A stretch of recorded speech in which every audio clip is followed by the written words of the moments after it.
गुजरात में पहले दौर के चुनाव की वोटिंग के बीच पीएम मोदी कांग्रेस पर जमकर बरसे। उन्होंने मल्लिकार्जुन खड़गे के रावण वाले बयान पर आज कांग्रेस को घेरा और इसे गुजरात और गुजरात के लोगों का अपमान बता दिया।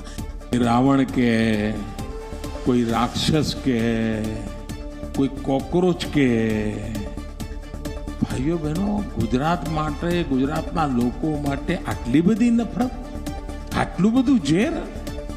पीएम मोदी ने तंज कसा कि कांग्रेस राम को नहीं मानती, लेकिन उन्हें गाली देने के लिए रावण को निकाल लाई। क्या कांग्रेस पार्टी ये रामना अस्तित्व ने स्वीकार नहीं करती? आ कांग्रेस पार्टी अयोध्या में भगवान राम मंदिर ने पण, भव्य राम मंदिर में पण एनो विश्वास नहीं। आ कांग्रेस पार्टी एने तो राम सेतु सामे वांधो, एवी कांग्रेस पार्टी मने गाळो बोलवा माटे रामायण माथे रावण ने लई आई। बोलो।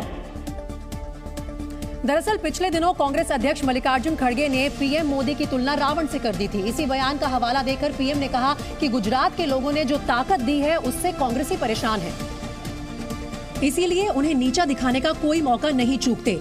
कांग्रेस पार्टी में तो कॉम्पिटिशन चाले, कॉम्पिटिशन कि कोण मोदी ने वधारे गाळो बोले और कोण मोदी ने मोटी गाळो बोले और कोण मोदी ने तीखी गाळो बोले।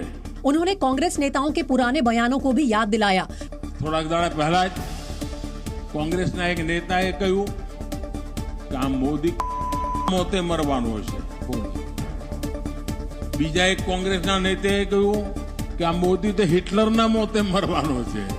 एक जन तो ત્યાં સુધી બોલ્યા कि जो मने मौको મળે तो हूं तो मोदी ने ज मारी नाखूं। बोलो। पीएम मोदी ने अपने अपमान को गुजरात का अपमान बताया, खुद को गुजरात का बेटा बताया और कहा कि जनता चुनाव में कांग्रेस को सबक सिखाएगी। जेटलो कीचड़ उछाड़शो एटलू ज कमळ वधारे खिलवानुं छे। और दूसरे दौर के चुनाव का प्रचार करने के लिए गुजरात पहुंचे केंद्रीय गृह मंत्री अमित शाह ने भी अहमदाबाद में आज एक लंबा रोड शो किया, जिसमें समर्थकों की भारी भीड़ जुटी। एक खुली गाड़ी में सवार अमित शाह ने लोगों से बीजेपी के लिए समर्थन मांगा। इस दौरान उन्होंने रावण वाले बयान पर कांग्रेस को घेरा। जितनी भी बार गुजरात में प्रधानमंत्री जी के खिलाफ कांग्रेस ने अपशब्द उपयोग किया, उतनी बार हर बार गुजरात की जनता ने बैलेट बॉक्स के अंदर जवाब दिया। इस बार भी इसका जवाब, मोदी जी के अपमान का जवाब गुजरात की जनता जरूर देगी। गृह मंत्री ने दावा किया कि राज्य में कराए गए विकास कामों के कारण जनता पीएम मोदी को पसंद करती है। ढेर सारी मूलभूत समस्याओं का निवारण मोदी जी ने लाया है, जिसको जनता अपनी मन की गहराई से बहुत सम्मान करती है, प्यार करती है। वहीं यूपी के सीएम योगी आदित्यनाथ ने आज गुजरात में 4 जनसभाओं को संबोधित कर बीजेपी उम्मीदवारों के लिए वोट मांगे। इस दौरान उन्होंने मोदी सरकार की उपलब्धियां गिनाई। देश अब तेजी से प्रगति के रास्ते पर चल रहा है। सीएम योगी ने भारत को G20 की अध्यक्षता मिलने का जिक्र करते हुए कहा कि आज दुनिया में देश की प्रतिष्ठा बढ़ी है। भारत को आजादी के अमृत महोत्सव वर्ष में सौभाग्य मिलना, एक गौरव मिलना, कि प्रधानमंत्री मोदी जी के यशस्वी नेतृत्व और वैश्विक स्तर पर भारत की बढ़ती हुई प्रतिष्ठा का प्रमाण है। उन्होंने दावा किया कि पीएम मोदी के नेतृत्व में देश आतंकवाद से मुक्त हो गया है।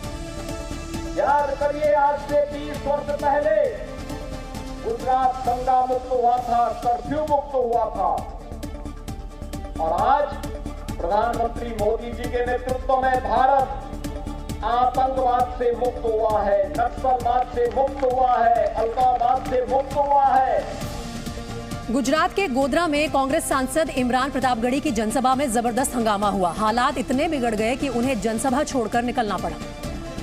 कहा जा रहा है कि इमरान प्रतापगढ़ी के एक बयान पर AIMIM समर्थक भड़क गए और उन्होंने हंगामा शुरू कर दिया। इस दौरान AIMIM और कांग्रेस समर्थकों के बीच हाथापाई जैसी नौबत आ गई। दरअसल गोधरा सीट पर बड़ी संख्या में मुस्लिम मतदाता हैं। यहाँ AIMIM और कांग्रेस के बीच मुस्लिम मतदाताओं को लुभाने की होड़ है। मुस्लिमों को एकजुट करने के लिए ही कांग्रेस माइनॉरिटी सेल के अध्यक्ष इमरान प्रतापगढ़ी बुधवार शाम गोधरा पहुंचे थे। प्रतापगढ़ी की जनसभा में बड़ी संख्या में लोग भी जुटे, लेकिन जैसे ही उन्होंने ओवैसी पर निशाना साधा, AIMIM समर्थक नाराज हो गए।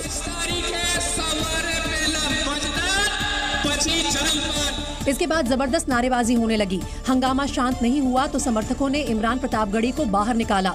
हालांकि इमरान प्रतापगढ़ी ने दावा किया कि उनकी जनसभा में कोई हंगामा नहीं हुआ। उन्होंने कहा कि जनता का चिल्लाकर प्यार जताना हंगामा नहीं होता।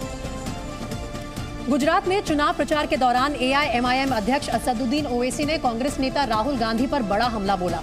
उन्होंने आरोप लगाया कि राहुल ने मैदान छोड़ दिया और वो गुजरात चुनाव के बीच मध्य प्रदेश में घूम रहे हैं। ये कांग्रेसियों को पूछो, चुनाव यहाँ पर है, उनका नेता कहाँ फिर रहा है? मध्य प्रदेश में। ओवैसी ने तंज कसते हुए कहा कि राहुल ने जंग का मैदान छोड़ दिया है। घर में आग लगी है, मैं गुजरात भाग के आ गया। नहीं, यहाँ से पानी फेंकूंगा तो हैदराबाद में गिरेगा पानी।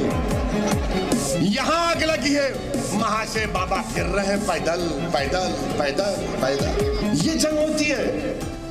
ओवैसी ने आरोप लगाया कि कांग्रेस ने बीजेपी से सेटिंग कर ली है, इसीलिए राहुल ने गुजरात से दूरी बना ली।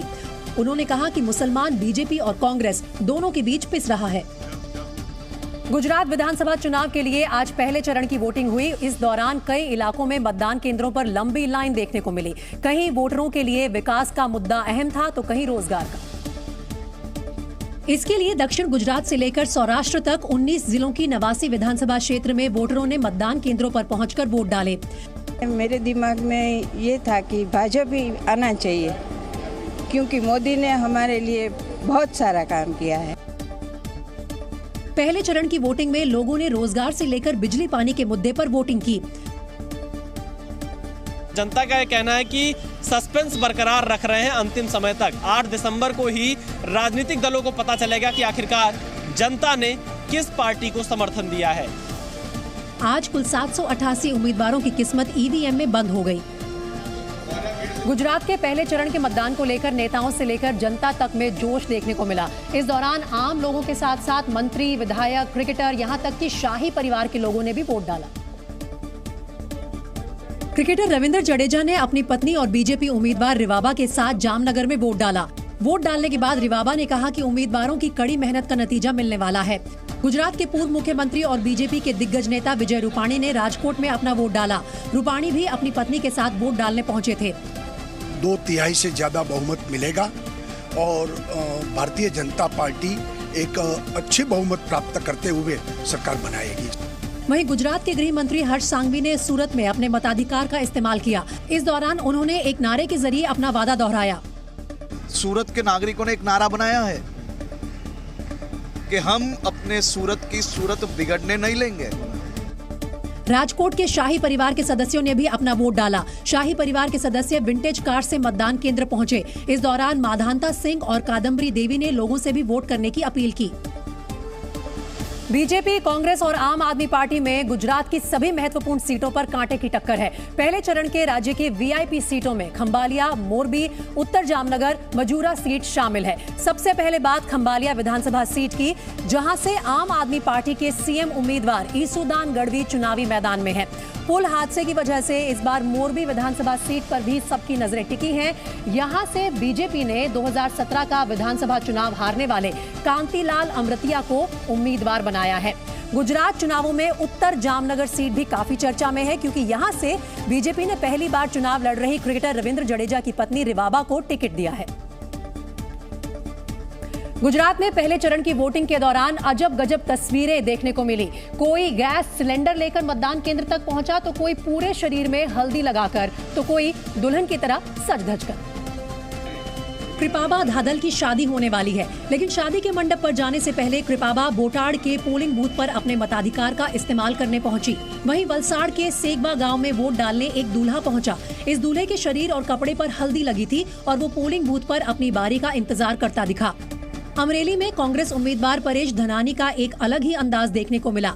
वो साइकिल पर गैस सिलेंडर लेकर वोट डालने के लिए घर से बूथ तक पहुंचे और फिर मतदान किया। परेश धनानी ने गैस सिलेंडर के बढ़े दामों को लेकर जनता को जागरूक करने के लिए ये तरीका अपनाया। कांग्रेस नेता रहे अहमद पटेल की बेटी मुमताज पटेल ने भरूच के अलंकेश्वर में वोट डाला। इस दौरान उन्होंने कहा कि ये बदलाव का चुनाव है। आम आदमी को बेरोजगारी, महंगाई, बिजली, सड़क, पानी, यही चीजें आज भी हम लोगों को खल रही हैं। इस बार मुमताज को टिकट नहीं मिला है। 2017 के विधानसभा चुनाव में दक्षिण गुजरात में बीजेपी ने क्लीन स्वीप किया था, जबकि सौराष्ट्र कच्छ के इलाके में बीजेपी पर कांग्रेस भारी पड़ी थी। इस बार बीजेपी कांग्रेस पर अपनी अपनी सीटें बचाए रखने की चुनौती है, तो आम आदमी पार्टी के पास खोने के लिए कुछ भी नहीं है। पहले चरण के जिन 89 सीटों पर चुनाव हो रहे हैं, उनमें से 2017 के विधानसभा चुनाव में बीजेपी ने 48 सीटें जीती थी। कांग्रेस ने 39 सीटों पर परचम लहराया था, जबकि 3 सीटें अन्य पार्टियों को मिली थी। अगर बात 2012 के विधानसभा चुनाव की करें तो पहले चरण के 89 सीटों में से 63 पर बीजेपी ने कब्जा जमाया था, जबकि 22 विधानसभा सीटों पर कांग्रेस के उम्मीदवार विजयी निकले थे। 4 विधानसभा सीटों पर अन्य पार्टी के उम्मीदवारों की जीत उस वक्त हुई थी। गुजरात के नवसारी जिले में मतदान से पहले वांसदा विधानसभा क्षेत्र के बीजेपी उम्मीदवार पीयूष पटेल पर जानलेवा हमला किया गया। हमले में बीजेपी नेता के सिर पर गंभीर चोट लग गई, जबकि बीजेपी उम्मीदवार पीयूष पटेल की कार को भी काफी नुकसान पहुंचा। इसी कार में सवार होकर पीयूष पटेल बुधवार रात घर लौट रहे थे, तभी झरी गांव में अज्ञात लोगों ने उनकी कार पर हमला कर दिया। हमलावरों ने पीयूष पटेल की कार में तोड़फोड़ की, जिससे कार के शीशे टूट गए, जबकि बीजेपी उम्मीदवार के सिर में चोट लग गई, जिसके बाद उन्हें अस्पताल में भर्ती कराना पड़ा। पीयूष पटेल ने हमले का आरोप कांग्रेस उम्मीदवार के समर्थकों पर लगाया। हमले के बाद पीयूष के समर्थक गुस्से में दिखे। गुजरात के गिर सोमनाथ जिले में एक ऐसा पोलिंग बूथ बनाया गया जहां सिर्फ एक वोटर ने अपना वोट डाला। गिर के जंगल के बीच एक बूथ बनाया गया जहां सिर्फ बाणेज आश्रम के महंत हरिदास बापू ने वोट डाला, यानी एक ही बूथ पर 1 सेकंड में 100% मतदान यहां रिकॉर्ड हो गया। संत हरिदास बापू अपने मताधिकार का इस्तेमाल करना कभी नहीं भूलते।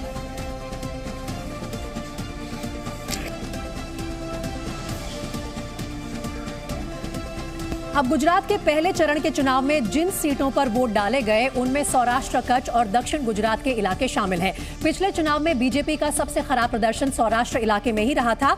सौराष्ट्र कच्छ इलाके में 54 विधानसभा सीटें आती हैं। 2017 के चुनाव में इनमें से 28 सीटों पर कांग्रेस की जीत हुई थी, जबकि बीजेपी के खाते में 20 सीटें उस वक्त आई थी। 3 सीटों पर अन्य दलों के उम्मीदवार यहां जीते थे। वहीं दक्षिण गुजरात की अगर बात करें तो यहां 35 सीटें आती हैं। 2017 के विधानसभा चुनाव में दक्षिण गुजरात में कांग्रेस को 8 सीटें यहां मिली थी, जबकि बीजेपी के उम्मीदवारों ने 27 सीटों पर अपनी जीत दर्ज की थी।